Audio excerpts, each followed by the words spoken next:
Okay, we are straight up at noon according to my Apple Watch. So welcome everyone. We are delighted that you are here to join us today for the next in our CME series of stories on diversity, equity, and inclusion with our COCPA member Dan Hawkinson, who's going to talk with you today and tell his story for you of living authentically both professionally and personally. Dan comes to us with a particular focus, which he will share.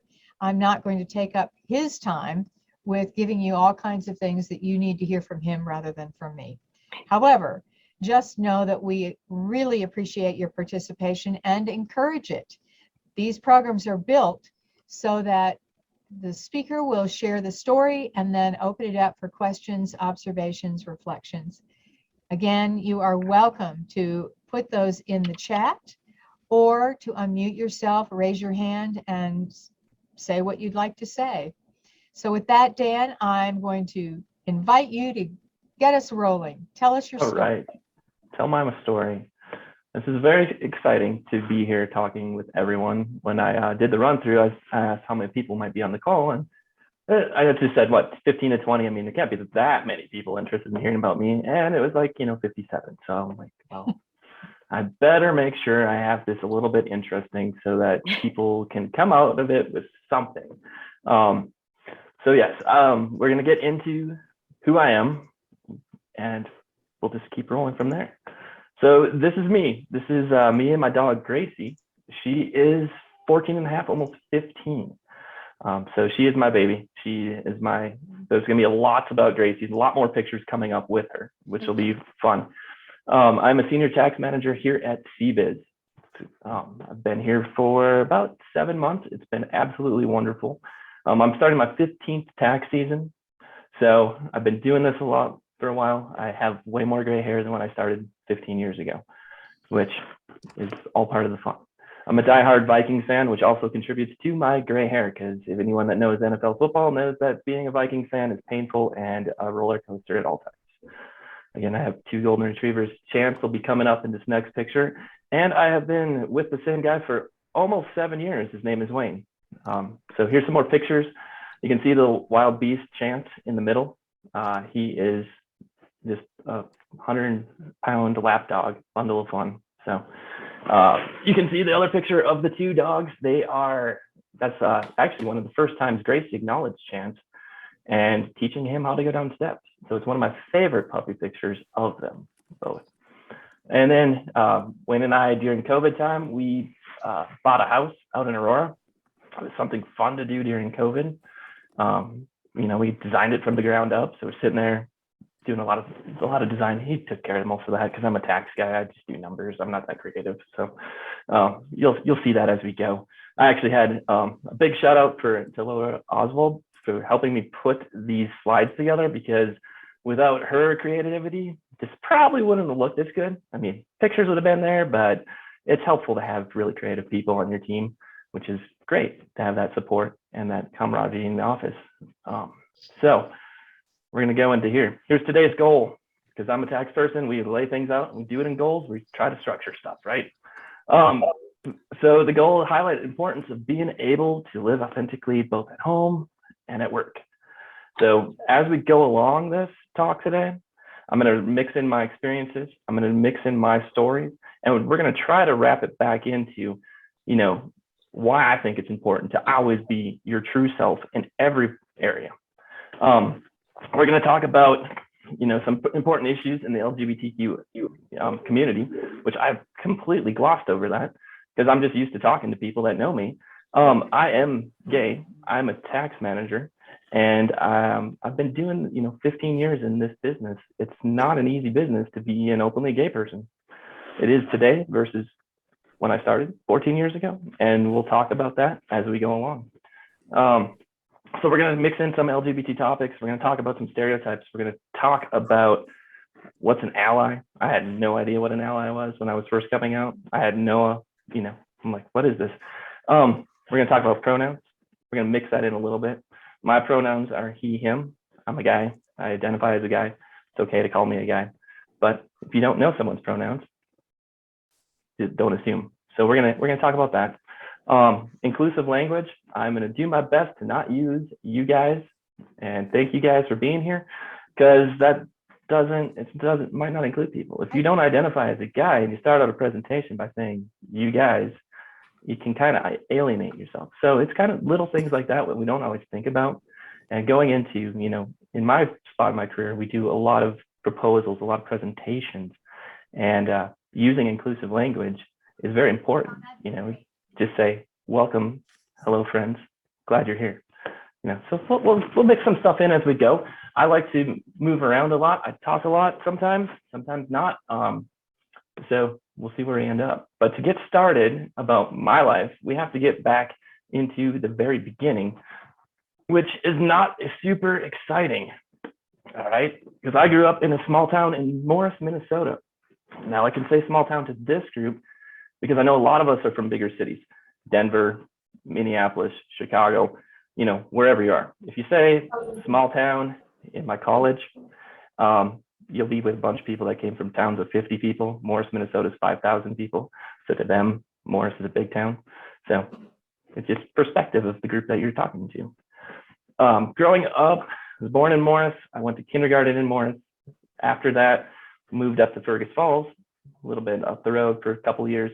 4th grade through 9th grade, I was in the exciting town of Moorhead, Minnesota. Mascot up there for the high school people are the Moorhead Spuds, great hockey team. So even though they're potatoes, they're really dominant hockey team up there. It's kind of funny. And then went back to Morris for my sophomore through junior and senior years of high school, which was a very good thing for me, which we're going to get into why that's a very good thing coming up. My moving around did continue into college, since we're talking about moving. I went from Morris back up to Moorhead, Minnesota, across the river from Fargo. You can kind of see it on the graphics there. You don't want to be up there in the winter. It's very cold. It's cold here in Denver today. It's colder up there, so it could be worse. And then I made it from Moorhead to Denver, and we'll talk about how I magically just ended up in Denver, which has been a great experience. So that's the early years. I grew up with my mom and my brother Joe and my brother Dave. You can see them in a current picture of us when we were in Vegas for Christmas. We usually go out there in December. I call my little brother, his name is Dave. He's the big tall guy in the middle. He's always going to be my little brother because he's younger. He's a half brother, doesn't matter. He's my brother. So I have another half brother, oldest brother John. He grew up in the Twin Cities. Didn't really see him growing up. Much more part of the family now. We're all laid back, easygoing. What you see with me is what you see with them. Some are taller, some are shorter. It's just a really good mixture. My mom and dad were divorced way before I could remember, so it was really me, Joe, Dave, and my mom growing up the entire time. So on the weekends, every other weekend, me and my brother Joe, we had the same dad, so we would go see my dad on the weekends every other week, which when you mix that in with moving around as often as we did, and then every other weekend, it was really hard to keep the same friend group together, which you'll see in a little bit. I didn't have a ton of friends growing up. I absolutely, as my first bullet point here, absolutely hated school. I was a loner, I was bullied, and I was constantly made fun of. So it was like, there was no real enjoyment of that. I didn't fit in.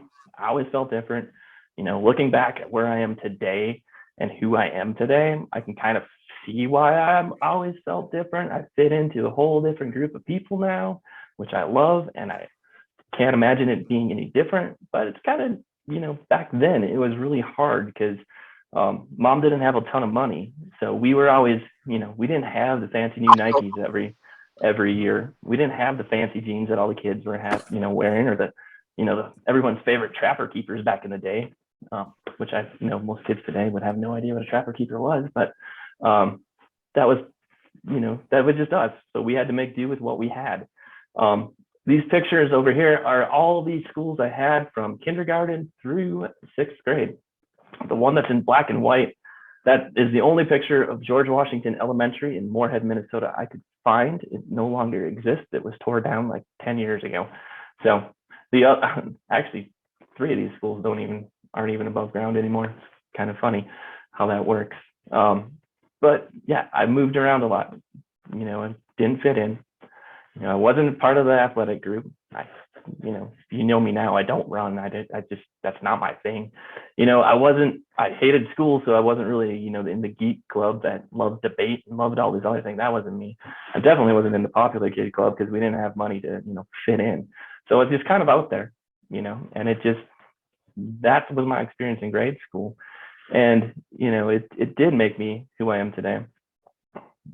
So high school, another really fun experience in my life. So in ninth grade, freshman year, still up in Moorhead, Minnesota, still cold as all can be.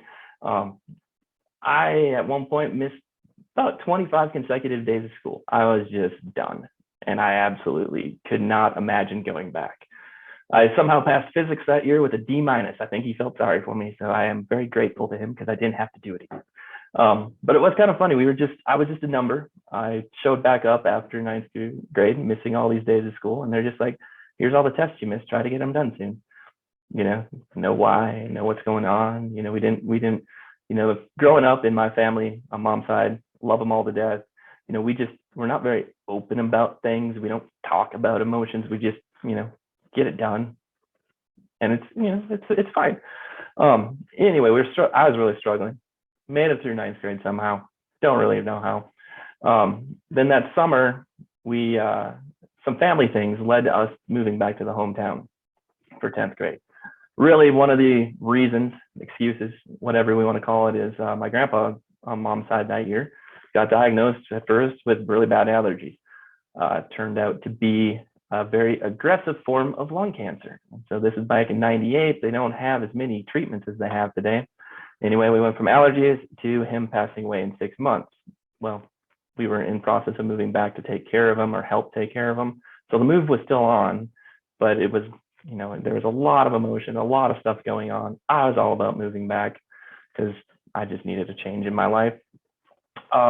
So make it into Morris, same thing, skipping school, ditching class, hated gym class. Turns out my gym teacher was really good friends with my grandma, and they have coffee every Sunday at church. So once grandma on my dad's side of the family, she passed away when she was 98. So this time she's probably in early 80s. She found out, told my dad, then all hell breaks loose because you don't disappoint grandma no matter what. She was the one leading the charge, and all I needed to know was grandma was disappointed, and I got my act together pretty fast after that. And it was an amazing kind of change, something clicked. And I went from almost failing, dropping out, to getting pretty much all A's. I missed the 4.0 by 1 A- for 8 consecutive quarters. And fitting, my last quarter, my A- was in accounting, even though I was going into accounting. So it's just how it worked out. So getting my life back on track. I turned 16 and I had 3 goals. It was getting my driver's license, getting a job, and then getting that girlfriend so I could fit in and be like everyone else in school. All the cool kids were doing that.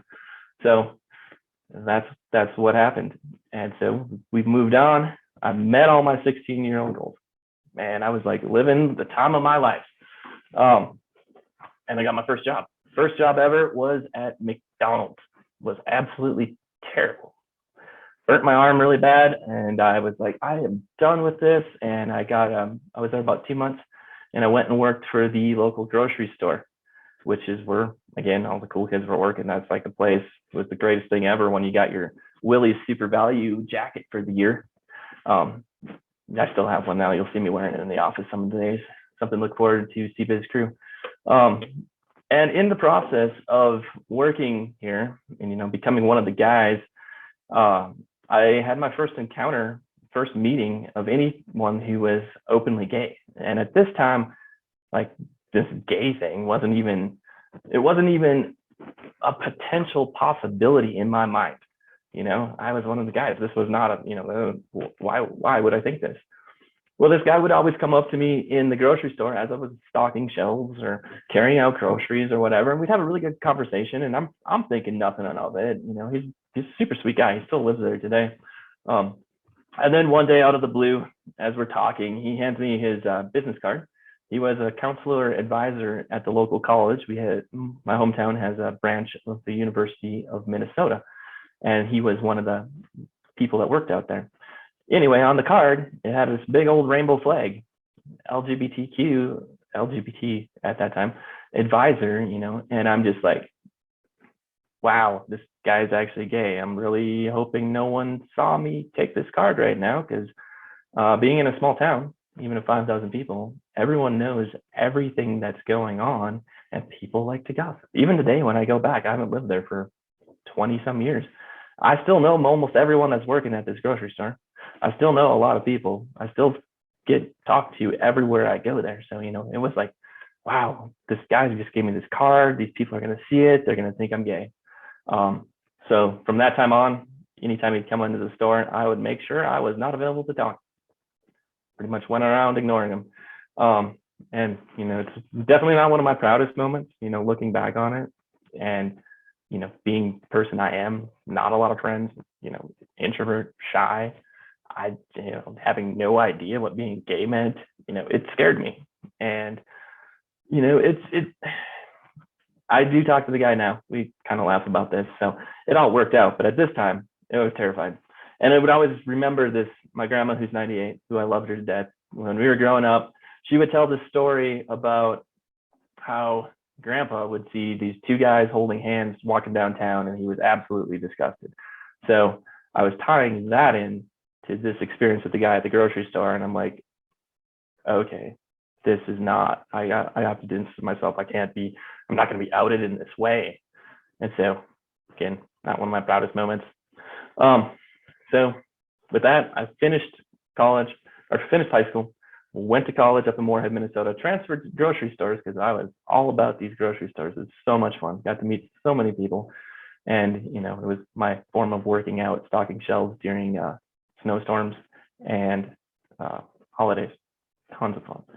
So in freshman year, I put here top of the world. I had, at this time, a different girlfriend. So I was really one of the guys now. 2 girls, crazy.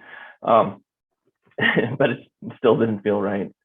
So, and I kicked butt in college first year, almost all A's. Life is easy. Rolled into year 2 and hit that sophomore slump. I finished that year with 6 credits and 2 C's. So dropped out, moved back home to the grocery store, closer to the family, closer to the girlfriend, just had to rethink things. So it was a year of learning, a year of just growing personally. And again, escaping, not even thinking about it, just loving life at this moment. So I decided during that year that I needed to get back to college, because working in the grocery store at $5.25 an hour at that time wasn't gonna, pay the bills, get my goals, build a house, have a car, maybe have a family, so I had to go back. So 3rd year, got my own apartment, got out of the crazy dorm situation, and my goal was now to get out of college as fast as humanly possible and so I could start making a bunch of money. Definitely thinking I was on a straight road, this is what we're supposed to do, right? We're guys, we're in a small town. This is your path. And then we get to the 4th year. Everything started to change. The girlfriend and I broke up. Ended up leading me to meeting gay people on campus, which through my classes. And I'm like, I'm oblivious to these things still, because I'm like, I don't know anyone. Why would I think you were gay? I don't really care. It's cool. Good. I started trying to go out on dates with guys, just out of the blue. I'm like, sure, yeah, we're going to see a movie or whatever. At this time, I had a bunch of friends from the high school days that I was still in college with. I wasn't talking to them about this. I mean, that was, they didn't need to know. Don't ask, don't tell. Very much in play. So I had my school group of friends. I had my family life, which they sure as hell were not going to get any word about this, because I was hiding all my personal life. So I had like 3 different lives going on. It takes a lot of energy when you're trying to hide yourself and spread yourself so thin, instead of just, being open and admitting it. But that at this time, that wasn't me. So I buried myself into work. I buried myself into college. I had no time to hang out with the friend group because, gosh, I did not want to let it slip that I just hung out with some guy last night and, we've been dating for like 2 weeks. Not really fun. I was not ready to do that. I mean, probably would have had a lot more fun in college, but that's just the life that I've had. So we get to the final year. Now I was doing 5-year program up in Minnesota because at Minnesota, I graduated high school 2001. Minnesota had already had the 150 credit hour requirement, which I know so many of my friends here in Denver have not loved. Going back and doing school, you got to study for the Cpa exam, then you got to go take more classes. It's not the most fun.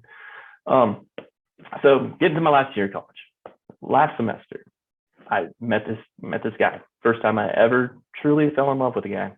Thought for sure going to be the one. Everything was working out so well, and that just fell apart because first loves don't typically work out all the time.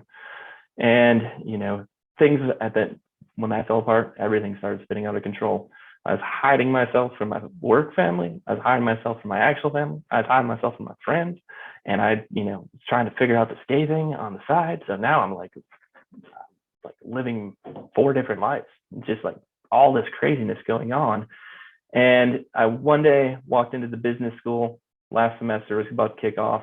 And there's this poster for University of Denver, Masters in Tax.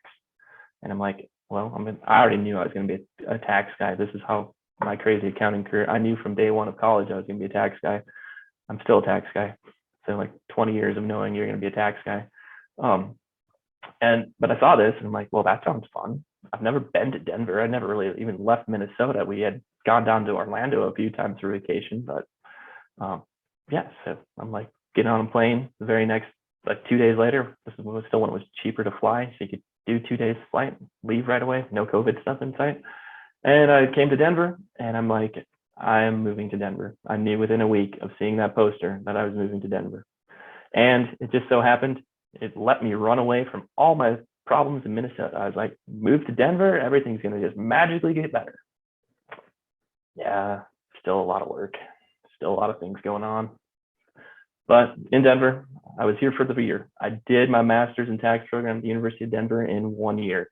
I also tried to work during that time. Didn't work out that well. It's fine. But living away from everything and everyone, getting more into the gay community. What does it mean to be gay? Kind of just scratching the surface, not a lot.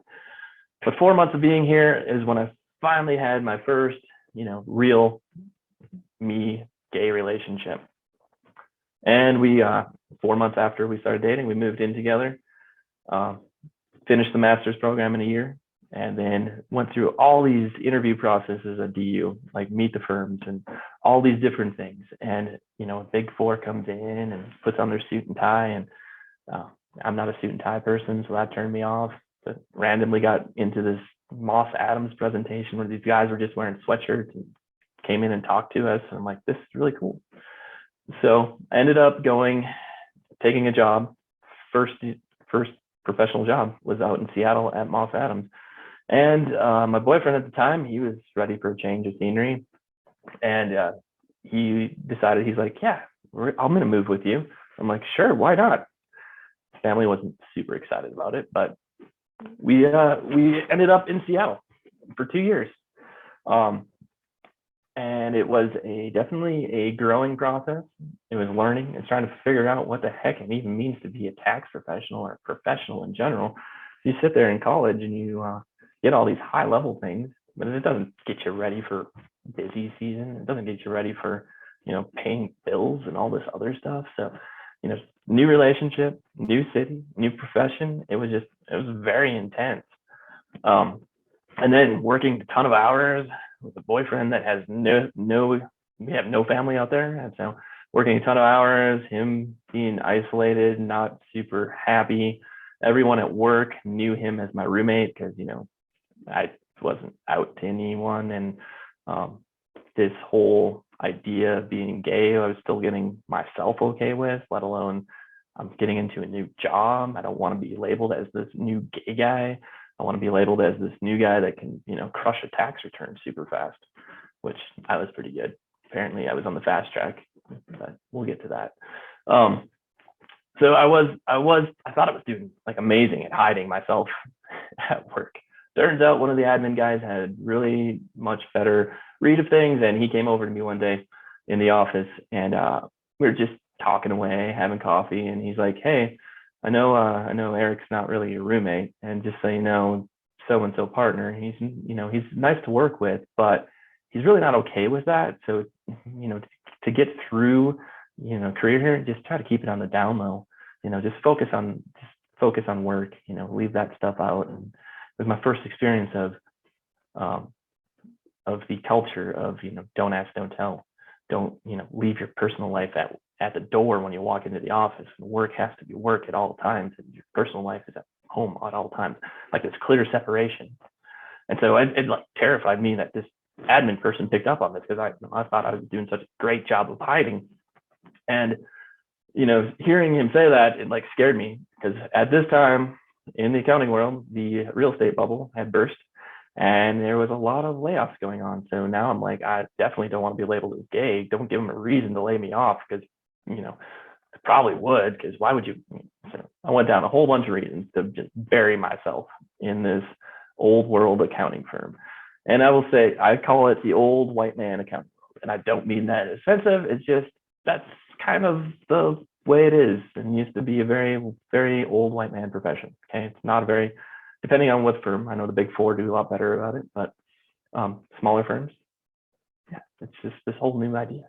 And so again, keeping work at work, keeping home at home, keeping family with family. And then I had my relationship. So again, I was like, there's so much energy being spent on keeping all my world separate that it was just like the stress, not sleeping, and it's really weighing a toll on us.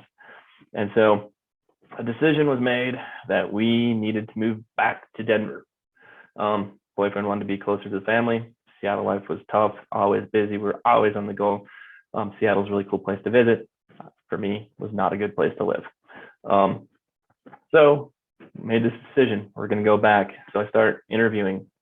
My very first interview back, I'm still deeply in the closet and worried about these people in accounting firms labeling me. I flew into Colorado Springs to interview. Now at this time, my only experience with Colorado Springs at this time was, it's a very conservative, very religious, very, closed-minded. And anyone that's from Colorado Springs, I know that's not true. I have cool friends down there now. It's just, this was that. And so in the very first place I interview, first interviewer, right in the door, she had a very large cross on, and a gold chain. And we start talking, and I'm like, oh, okay, this is going to be fun for me, because now I really got to double down on my hiding. And within minutes, they're asking me, well, why are you moving back? And my backstory at that time was my significant other. I'm like, yeah, they're not going to read into this, right? Just use as vague terms as possible. My significant other wanted to move closer to family. So we're talking, and within 5 minutes, she asked, so what does your wife do for work? And I made some BS story up. I don't even remember what I said actually at that time. I was just like, all right, well, we got a couple things going against us here in this firm. The interview went well, got a job offer. There's no chance in hell I was actually going to accept it. It just wasn't for me. I'm sure they're really great people. It just wasn't for me. I went to another small Denver firm that same weekend and interviewed, and I had taken notes about what had happened. So I changed it to from significant other, and I'm like, this person I'm dating, not really enjoying the Seattle life, got to get back to Denver, closer to family. And they were like, oh, cool, that's fine. Yeah. So ended up joining the smaller firm. So Moss Adams in Seattle, largest office that they had. Then now going to an office of about 15 people. Easier to hide, big office. Harder to hide, small office. So, it was taking even more energy, and I was just going down this road of, got to have these things separate. I don't want to get known as this. And, the relationship was falling apart when we lived in Seattle, fell completely apart when we got back to Denver, because it was just getting to be too much for all of us. It was both of us was our first real relationship. He was younger than me, was still doing the college thing. I was trying to figure out my professional life. fell apart. We're good friends today. I still do his taxes every year. So we've put up with each other. We've known each other for 16 years, something like that. So I ended up at an even smaller firm because first experience wasn't great. I knew that I had some friends at this smaller firm, so I go to this 8-person firm. And it's the first time that I had straight friends who I wasn't hiding things from.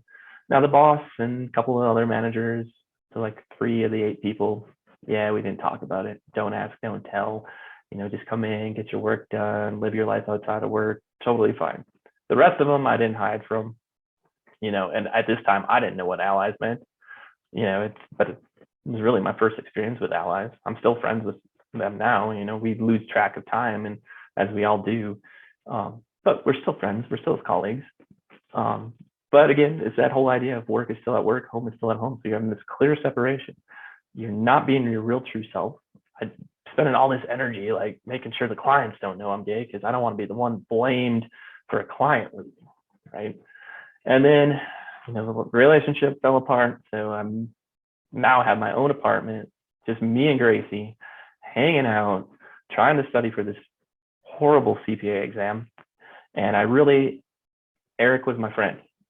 He was my connection to the gay community at that time. I didn't know anyone else. Yeah, my allies at the firm, we talked about it, but they weren't hanging out with me at this time. So it was a lot. It was hard because, work is work, family's family, go home, just me and Gracie. So put the lonely lion on there.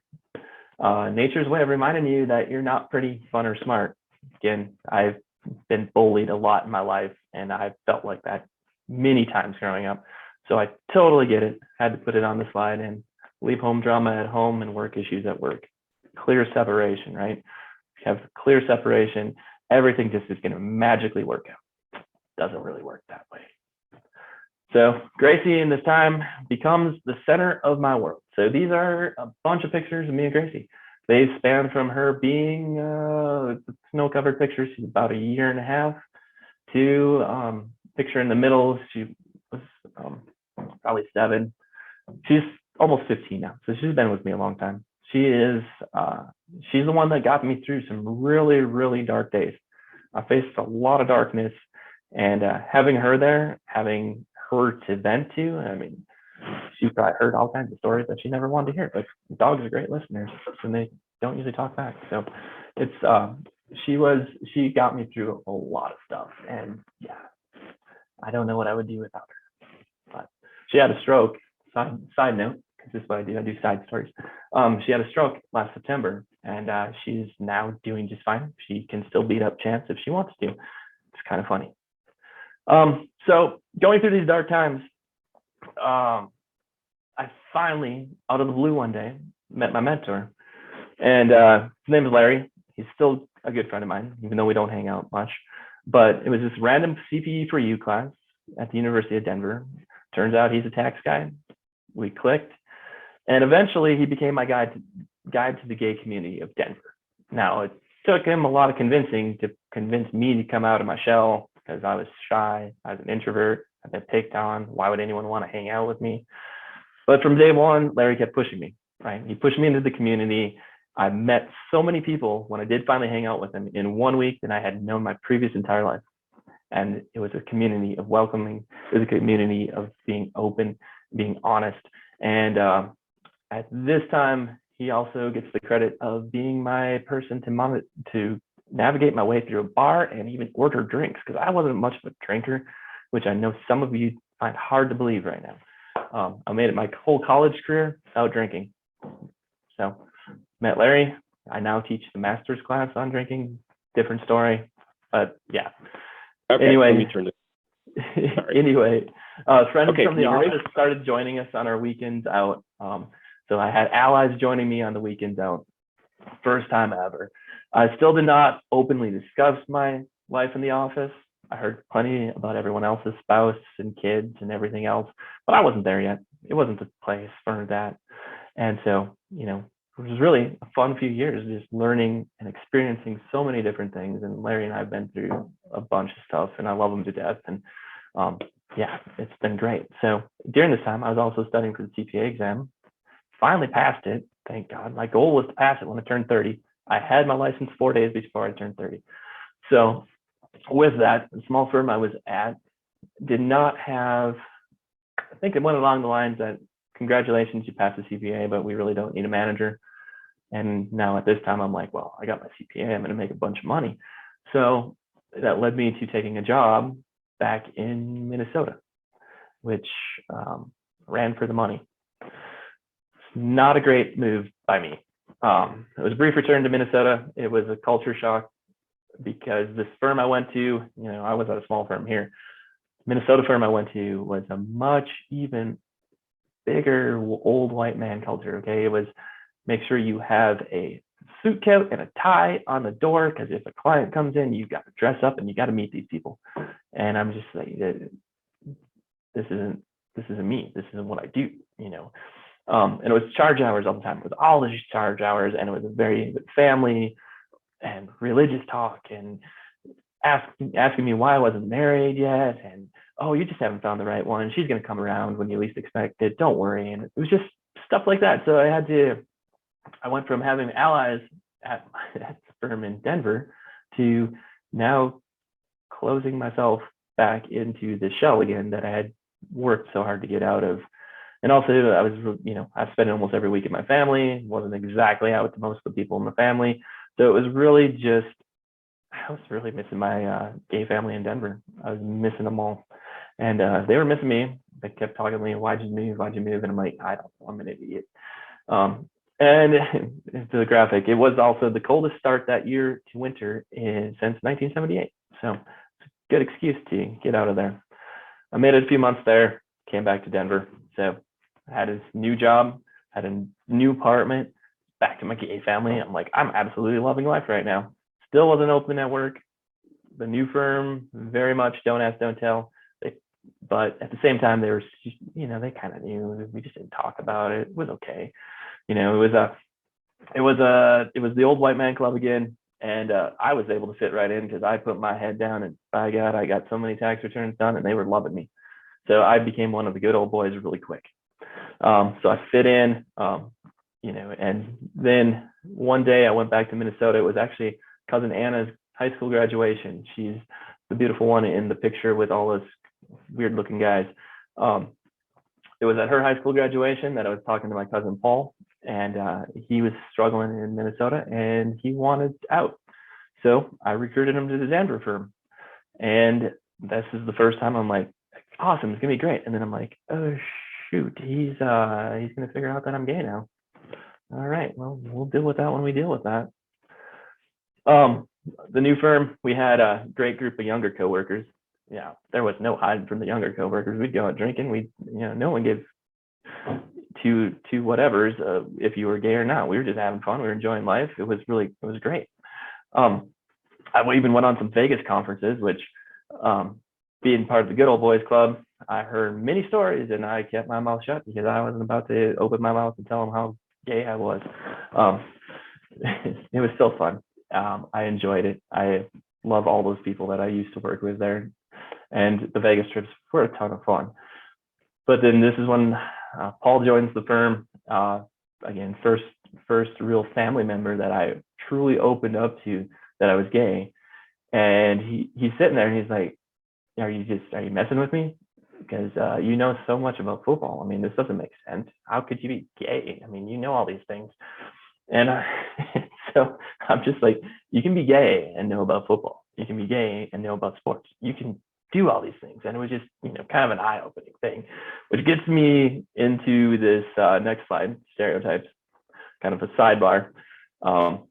Anyone who knows me, I love South Park, that the cartoon character, Big Gay Al. As many stereotypes as you can possibly put into one character right there. Again, other stereotypes I've heard when I tell people I'm gay, they're like, you don't go to the gym every day. You're not a fancy dresser. You don't have perfect teeth, hair, skin. You really don't act gay. Are you just pulling my leg? Are you really sure that this is who you are? And I'm like, yeah, guys, it's really who I am. And these are all stereotypes. And, we all have these biases and we all have these things that we think we know what gay people are, but we don't really know. And so it was, I have good conversation with him. And Um, Paul and I, we talk all the time about sports now. We don't even talk about this other gay thing, straight thing. Don't really care. We're people. These are just some pictures of some events proving, I go to sports. This year, my friends and I, we went to Pittsburgh to see Steelers Broncos, excuse me. We went to Minnesota to see the Vikings Steelers and met our new good friend Roger Goodell, NFL commissioner. Got him on speed dial now. Pretty cool. Again, I'm just messing with you. Metallica. I like a wide range of things, right? I do not check any of the stereotypical boxes. I like hard rock. I like country music. I like Garth Brooks. And the graphic in the middle. You're gay. You don't look gay. I'm like, is that, what does look gay, right? And again, another sidebar. Who is an ally? An ally, to me, anyone can be an ally. You support your community. You support me. You support your friend. You're understanding the issues. You doesn't mean you're out there marching with a pride flag. You just support us for being us. On this picture, I know I have many more allies out there. I just had to find pictures. I know some of the Cbas, some of the Whiffley family will recognize Ross. Ross is one of my favorite allies. And then we have my cousin Anna, my mom, my brothers, cousin Emily, and the little photo down there. I'm an ally. You are safe to be who you are around me, and I make every effort to support the community. An easy way to showing that you support the community is putting pronouns, putting what you identify in, like he, him, on your email signature. That's an easy way that you show support. It's just something simple, something little. It's not being outward. It's not being over the top. It's not being waving the pride flag or marching in a parade or coming having a drink with me at a gay bar. It doesn't have to be anything major. You just support us for who we are. And so, going into cousin's wedding. So wrapping back into this, there's kind of some overflow here in the next couple of slides. Anyway, my cousin's wedding. This is a picture from that wedding. So I got to be in the wedding because I got credit for introducing my cousin at the accounting firm to his wife, which sure I did, but I don't want to take that much credit because it's not about me. They of course made me speak at the wedding, which I was super thrilled about. And this is the first time of my entire mom's side of the family was all coming, and I'm like, oh, this is gonna be different. They're all gonna meet Wayne, and I'm not gonna introduce him as my roommate. And it was just like, big deal, just move on, cool. They accepted Wayne for Wayne, they accepted me for me. We had a great time at the wedding, but this was really the first time the entire family together that we were all in the same place and no one was judging me for being gay. It was a very good time. So years start flying by. This is prior to Wayne. I had plenty of failed love things and mess and lots of friends and advancing through the career, leading a team. Then out of the blue one day, the firm I was at did a merger. Everything's changing and everything's, I'm not open. I don't go into meetings saying, hey guys, I'm the gay guy here and I'm here to do your taxes now. No, we kept it professional. We didn't talk about that. Work was work, home was home. Strict separation, right? Along this time, I was taking over many clients and advancing my career. And a lot of times the clients, no rhyme or reason, I would get assigned and, it'd be, you have the personality to deal with this very angry old man. And I'm like, well, he's ultra conservative, probably not the most open. Why would you assign him to the gay guy in the office? Oh, you can do it. You can do it. And so I was like, well, okay, fine. I buried my head into the work. I got the work done, got yelled at plenty of times on the phone. I was not enjoying it because I'm just like, this doesn't make sense. Why am I being put in a position that doesn't recognize me as a person? So it was tough. It was, but I had a great work family outside of the leadership, and it was a tough situation to be in. And things started changing. We got back into this national firm. We had all these resources, and merger just turned everything upside down from what we used to do, where just bury yourself in work to, hey, there's this whole new side of things. There's this whole other area outside there besides just doing tax returns. And so out of the blue, one day when I'm sitting there struggling with some other random client. I get an email about, hey, join Whipley Pride, or we want to we want you to be, we're doing this new business resource group. And 2 to 3 years ago, I would not have been sitting here doing this presentation for you. I was very much work at work, home at home, separation of worlds. We were, yes, I was gay, but no, we were not talking about that. I didn't want to be in a presentation or in a situation where I could cost, at this time, I'm thinking, I don't want to cost the firm a client, because what if they find out I'm gay and they don't approve that, and all of a sudden we lose this $400 tax return? I mean, life would have been hell at that point, right? So along comes Whipley Pride. And when I first saw the email, I thought, well, this is really cool. Must have been super painful for leadership to send this out in the Denver office. And so I go and sit in the first group of first firm-wide meeting, and I'm like, wow, this is amazing. There are people in this firm that have had similar stories to me. I'm not out here on an island. I'm not out here by myself being the token gay person. There's tons of it, and there's resources, and there's people who care. And it was amazing sitting this. And so instantly I had been like, I need to be on this leadership team for the new group. It's a great opportunity for me to connect and try to help people go through and deal with this world of public accounting. Again, you big four firms, some of them have this stuff down. You get into the regional firms or smaller firms, and it's very much an isolated world for someone like me. So I talked to the great leader, Adam, that we had at the time, and hit it off. And sure enough, I was selected to be on the leadership team, which then I was like, great, this is gonna be fun. And then I was super nervous, and I got a little reluctant. So, this is something in my career now that I was gonna have to do admin time and set up charge hours, and I might not be able to have as much time filing tax returns. So I'm like, okay, so I'm telling my job coach, and he's like, that's a good opportunity for off season, but make sure you're focusing on work now, and I don't want you we got to get these charge hours done, we got to get these tax returns done. So I went down to leadership. I started getting more integrated in the group, and me being the introverted shy guy, I was the guy sitting in the back listening, taking notes. It was a lot of fun. I love every one of those. I miss those people. But it was for the first time in my career that I was doing something besides doing a tax return. I was doing something that actually mattered and could potentially help people. I sat in on a job fair as the representative for the group, and I got to talk to a member of the trans community, and I got to hear how they were so scared of joining firms because they were being judged, and it just opened myself up and realizing that, hey, there's a need for this. There's a need for these things. And, it was so much more fun. I was enjoying life both at work and at home. And I wasn't hiding from no one. It was like the greatest thing ever.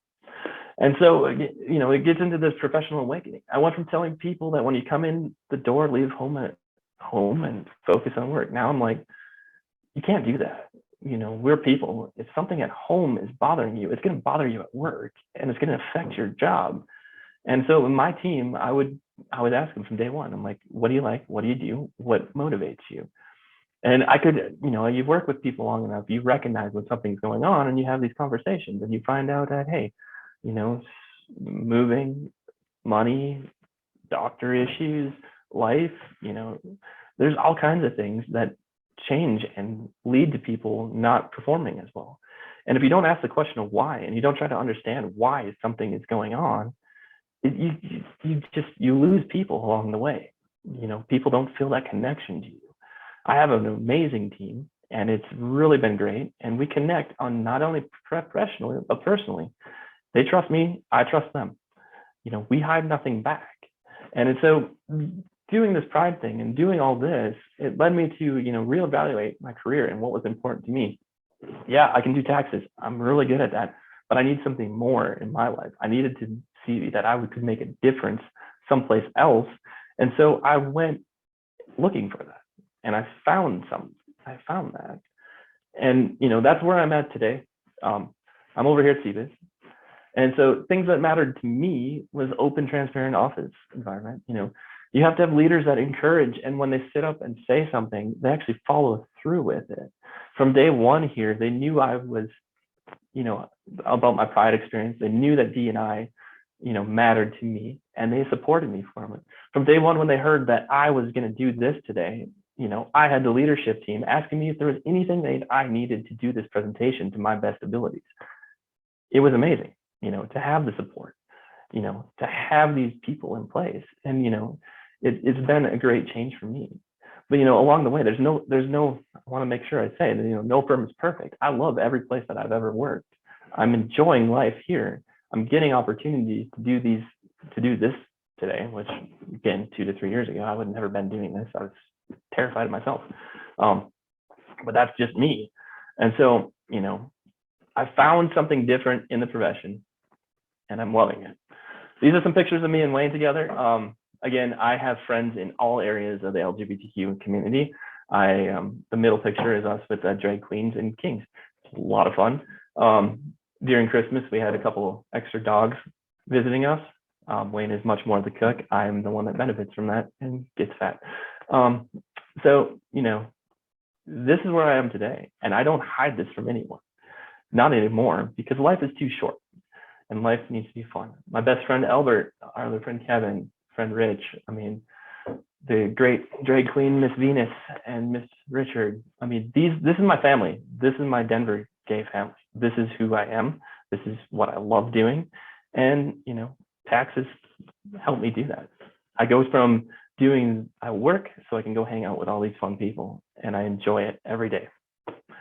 So I think, Mary, I have talked way more than I thought I was going to, and we got to the end without me needing to play music. Thank you so much, Dan. What a wonderful journey that you gave us the opportunity to travel with you. Every one of these stories rings a bell in a different way and a unique way, as well as a consistent way, which is you shared your heart with all of us, right, as well as your dreams and your journey and your experiences from one end of the spectrum to the other. And I can't thank you enough. There are not enough words. Well, when I was sitting here putting this together, I'm like, this is my journey, and I could spend tons of time on any one of those areas, but this is me. And what I wanted to wrap into is, I spent so many years in my career, separating life, work, family, and if I could have just, been open from day one, where would I be? Would I be still back in Seattle? Would I be here? Hindsight is always 20/20, and I do not have any regrets on anything that's happened, because I wouldn't be here today, odds are, doing this presentation for this group if it wouldn't have worked this way. So, it's just, I always tell people. Oh, excuse me, go ahead. I always tell people when they come in now today, and we have new associates or whatever, and I want them to be themselves. I want them to be honest. And if something's going on, come talk to me, because I didn't always have that. And so that's what's important to me. And, it builds loyalty, it builds trust, it builds, I like to think that there's not going to be as high of turnover if you actually connect in this way. You just gave us a really valuable tip, and it doesn't matter whether you're a member of the LGBTQ plus. Got that. That's the first time I've stumbled over it. Usually it comes right out. I know. We've talked about that. But just recognizing that all you have to do, you gave us 2 things, actually 3, but 2 very specific. Put your pronouns in your signature block on email to help people, and say, if you need to talk, I'm available. If something's going on with you, I'm here to listen. And those anyone can do. So there are a couple of comments in the chat that I want to share with you and everyone else. First of all, Lisa, who I hope will be able to rejoin us, because we have about 20 minutes for conversation now. Remember, you can post your thoughts in the chat or you can just unmute yourself. Dan is fantastic, all caps. Thank you for the series and for bringing Dan to us. He's inspiring, teaching me so much, and is someone I would love to meet in person one day. Well, so, Lisa, I would say, you know, I know she might not be on, but anyone that anytime wants to talk, I love meeting people. I love talking, even though I'm an introvert. I'm probably gonna, I always joke with people. I'm really good at turning the conversation from myself to talking about you and hearing about your life, because that's more fun to me, because I'm just like, I got dogs, I got rain, I got these things. Man. Let's talk about you. It's easier on your battery too, isn't it? Yeah. And then Dana says, this was so great. Thanks for being vulnerable and sharing your story. Also, what ally logo can I add to my signature block? That's a good question. So if I scroll back, let's see, where's my ally slide? So there it is. So this will pop up, this flag here will pop up as the ally flag. So that's, I think it's kind of cool. The one that's in the upper left, right? Yep, upper left. Yep, yeah. We got the black and white stripes. And so, you know, right now that's the ally flag. These flags are constantly evolving and things change, as we know, LGBTQ plus. And then, you know, you keep adding things. But right now, again, the other easy thing to do, just put your pronouns in. That you don't have to be a member of the LGBTQ community to put your pronouns in. You know, just if everyone did it, it just opens it up and it just says, hey, we recognize this and we want you to be yourself. Yeah. Simple. So Caitlin says, thank you so much for your story. What would you tell people in the profession who are currently in the closet? I would say I understand. I get it. And it's, you know, you don't want to be labeled as that gay person. You want to prove yourself, right? Because that's your most important thing. You don't want to be labeled and all this stuff. But, you know, reach out. There's groups, you know, Wipfli had a group, other firms have a group. CBiz is getting ready to launch groups. There's groups out there and you can find support. And, you know, if you have those friends, if you have someone like me in your office, come talk to me. You know, it's okay. And don't let it bear you down and prevent you from advancing in your career. Because there's plenty of people to talk to. There are lots of comments here, so I'm going to say the ones that are comments and get to the questions as well. Go for it. Lori says, thank you for sharing your story. You are inspiring. Austin, who I suspect is a colleague, says, proud of you, Dan. Yes, Austin. Rebecca says, great presentation and slides. Thank you for sharing. I agree that life is much more than charge hours. Glad you found your way to living your best life. I did not know about the pronouns in the signature, and I think that means Rebecca's going to make sure she adds those today. Go for it. Julia says, thank you for shining so bright, Dan. We love you. I bet that's love you, Julia. Yep. Judy asks, do you find that professional services are the most conservative? You know, especially on the tax side, I mean, generally, yeah. I mean, a lot of the people come to us to save taxes. It kind of goes with the conservative viewpoint. And so, yeah, it can be. And it is one of those things when you go into a proposal meeting, especially if you're looking at a construction industry client, like you're going to propose on this company, another industry that's very conservative, very closed-minded. So you probably are going to be more likely to hide yourself in that moment, even though you shouldn't, because you're selling yourself. You know, you're going to be their point of contact. They need to know who you are. And if you're hiding behind that, they're not getting the true you, and then you're not going to do the best work. So, but yeah, it is, from my experience, you know, this is year 15 of this. It's definitely conservative. It's definitely, you know, as I call it, the old white man world typically goes that way, and it's just kind of the nature of the beast. But it is evolving. It's way more open today than it was 15 years ago. So it is changing, and part of that is the younger people, or, you know, people like me that are speaking up. And I should have spoken up years ago, but, you know, in the Wipfli Pride group, we had even younger people speaking up, and it was so great to see their energy and their passion behind this stuff. So it is evolving. It just takes time, and the smaller the firm, the more time it takes. Yes, I would. Great. Oh, excuse me, Judy, go ahead. I guess I would ask the question, not even just of accounting firms and the old white network, et cetera, Mhm. but also things like the medical profession Mhm. and other types of professions that we would consider more conservative. Yeah. And if you're a medical professional or an engineering professional, et cetera, that it would be more difficult if you were LGBTQ plus to be open as somebody who's working for one of those Yeah. in one of those services. I could Yeah, see it being that way.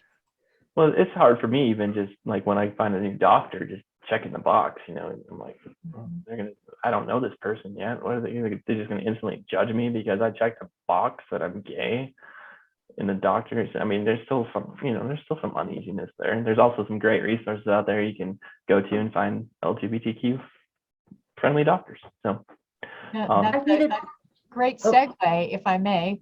Judy, go ahead.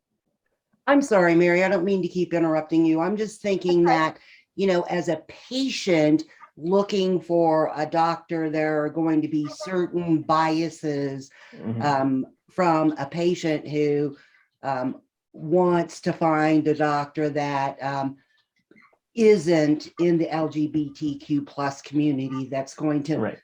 may have that bias against. Mhm. So it would be difficult for a practice to want to hire someone. Yeah, So definitely.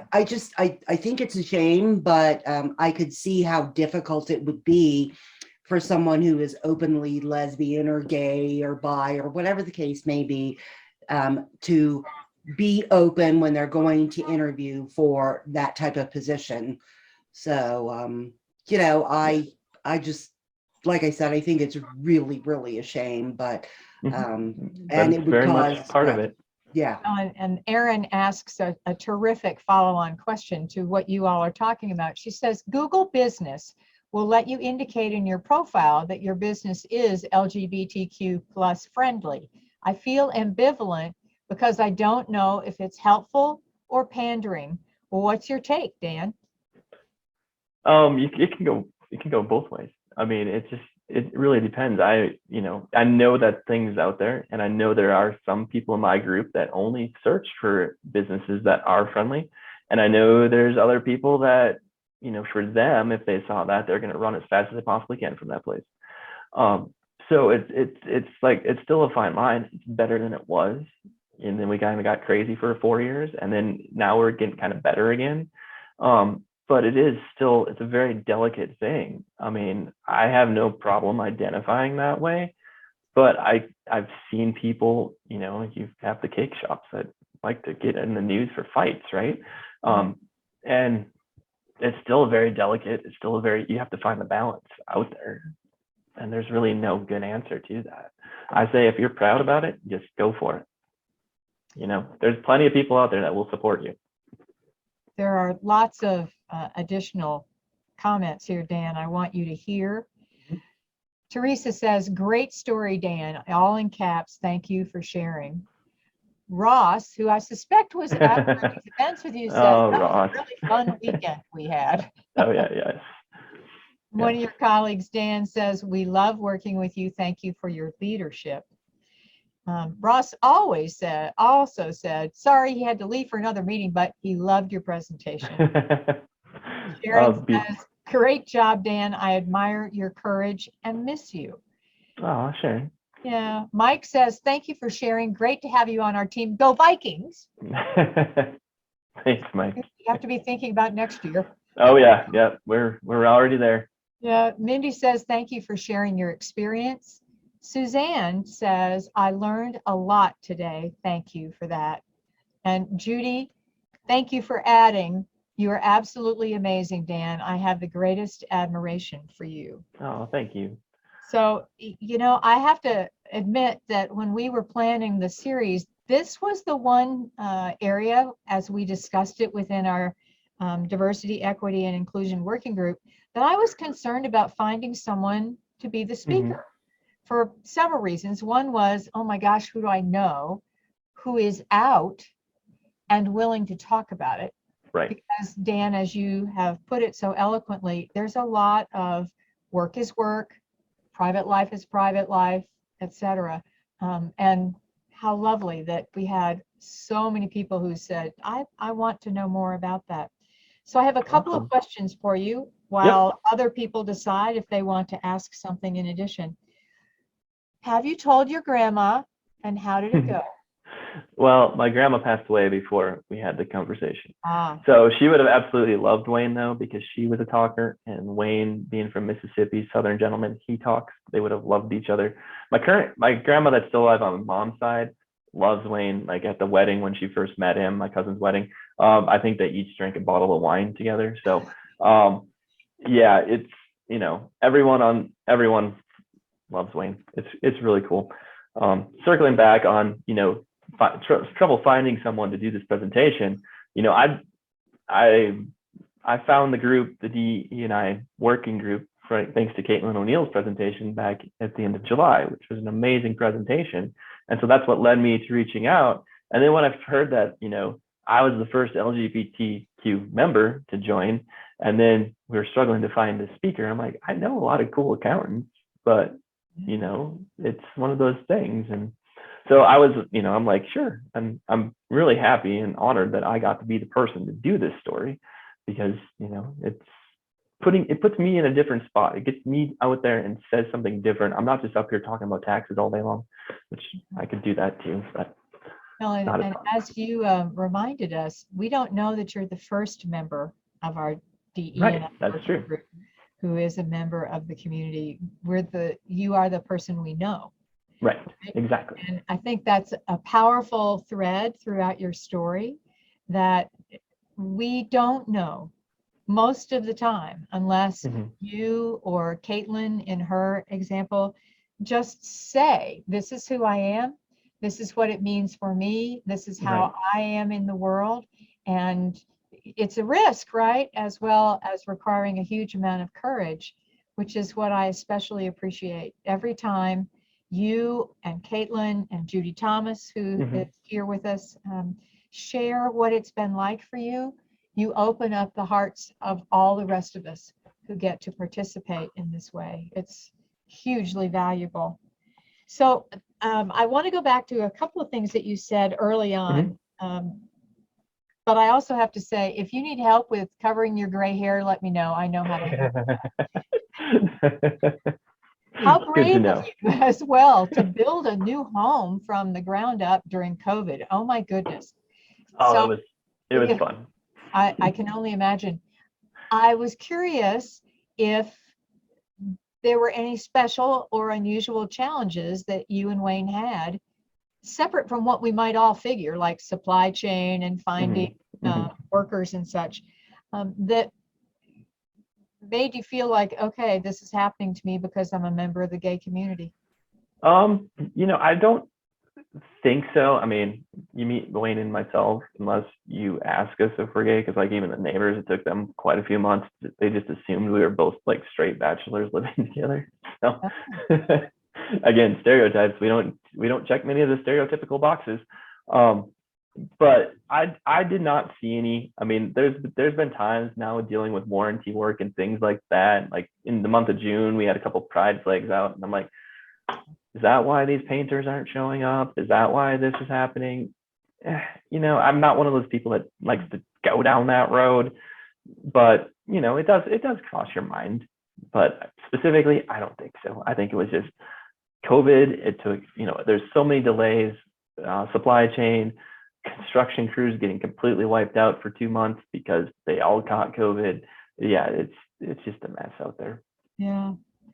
So you talked about in your early time in Denver, the first go around, not really understanding what it meant to be a member of the gay community and figuring out what that does mean. Can you shed some light on that for the rest of us? I had never been to a gay bar. I had never been to Pride. I had never been really around, you know, more than one gay person at a time. So it's just like, okay, what is it? I mean, what is this? What is all this stuff about? Going to the first Pride and seeing all the people in rainbows and Yeah. fairies and glitter and all kinds of craziness. I'm just like, and all these people are perfectly fine being out and open like this. This is like the best thing ever, to be surrounded by those people, surrounded by the support. It's just nothing but love and fun. And so it was just like, okay, I can get on board with this. I don't need to be completely scared by myself. But I was still new to it, and I didn't really have that many friends in it. Then I met Larry, and then got fully integrated in it. Now I have friends across the whole wide spectrum, from entertainers. Drag queen friends are some of my favorite people to hang out with. And it's a lot of fun. So if you've never been to a drag queen show, I mean, go have some fun. You'll be entertained. We make assumptions, don't we? I remember going to an amazing event many, many years ago that was being put on by the Human Rights Campaign here in Denver, and having that moment of, what's it going to feel like to be seen here, as well as to see other people. It was long enough ago that I expected I would run across people I knew within the accounting profession, and knew there was going to be that moment, right, where it's like, oh, are you, does that still happen, do you think? Or has our world shifted enough that it's not an automatic sort of internal conversation? I think it does still happen, and I think it depends on where the person is, how comfortable they are with themselves. Because like, I'll still run into random people out there, and I'm like, oh, I had no idea you were, a member of the community, or maybe you're just a supporter. I'm like, it's really cool to see you here. But then I can see it on those persons. It doesn't happen as often, but you can see it on their face, like shock, like they're terrified. And I'm like, I don't care. You should know me better than that. I mean, but you do still run into it a little bit. It's still there, especially. So, go ahead. Oh, well, no, I was just gonna say, especially depending, like, like sometimes you run into a client that you least expect, and you're like, oh shit, is this gonna like affect the tax work or whatever? And it turns out, no, it's not. We have way more fun talking to each other after that, but it still happens. So what would you advise folks in that circumstance? I remember at the time when it happened to me thinking, it was not my job to say, no, I'm not. I'm an ally. It was my job to say, your world is safe with me. Your story is safe with me. I'm curious if there are other things that we can do if that kind of circumstance happens, to help kind of normalize or quiet the anxiety. I think just, like you said, your world is safe. Just let them know you're not there to judge them. Don't have that look of shock on your face, because then it scares both sides. And you're like, well, which one of us is really worried about this right now? Because now I'm really confused. But just be there to support them. I mean, for me, if I see someone walk into one of the bars that I'm at, one of the gay bars, I'm like, well, obviously they're not here to judge me for this. They're here to either support us, or they're having some stuff that they're going through, and they're trying to figure it out. So, yeah. So, most valuable advice you got along the way as you were figuring out your own path, what would you share? Don't be afraid to be yourself. It's okay. Like, who you are is okay. And it was really Larry that did that for me. He was the one, because I was in the dark place, and I was, I didn't know. He was my introduction to the community, and meeting all these cool people and all these friends. And it's just like, it's okay to be yourself, and just relax and don't worry about it. And it's hard to break down those barriers, but once you do, it's so much more freeing. But it's okay. And know that there are people like Larry, there's people like me out there, and there's people that you can always talk to, and just, don't hesitate. I always tell my staff, don't hesitate. Something's going on, call me, text me. Well, preferably text me. If you call me, I'm going to expect that you're dying. Just me, I don't like calls that much, but But I'm always available, and I say the same thing to my friends. They all know it. We're always here. And we know how to help people get to you, Dan. Yes.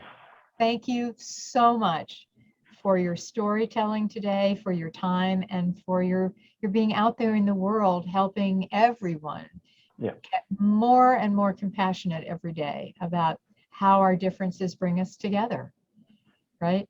Yes. Not keep us apart. They don't have to. No, So, they don't have to. I would remind everyone that our next presentation in the series will be February 23rd, again from noon to 1:15 Denver Mountain Time, also a Wednesday. And we'll be hearing from Alvin Peregrino, thanks to Judy Thomas and her colleagues at Regis University. His presentation is going to be called Through DACA Eyes. This is not DECA, this is DACA, as in Deferred Action for Childhood Arrivals. He is a DACA dreamer, and he's going to talk about what that experience is like from a DE&I perspective. Heidi just wrote in, and so I want you to get the last of these two. Thanks, Okay. Dan. Wonderful presentation and discussion. Awesome. So remember, you can always reach Dan through us or directly. Yeah. We hope that you'll join us and encourage other people to join us as well on February 23rd for our next story in the series. And just know that in March, we have another member of our working group who's going to talk about her experience of gaining all of her education to become a CPA online and the challenges of that when interviewing for jobs. And then we have as our April speaker a member of one of the big four firms who's going to tell her story about the challenges of mental health and her experience with depression and how that has led her to a wonderful side hustle, if you will, in helping people who are on that path. There will be more. So please join us again and encourage others to join as well. Have a wonderful rest of your day. And Dan, again, thank you.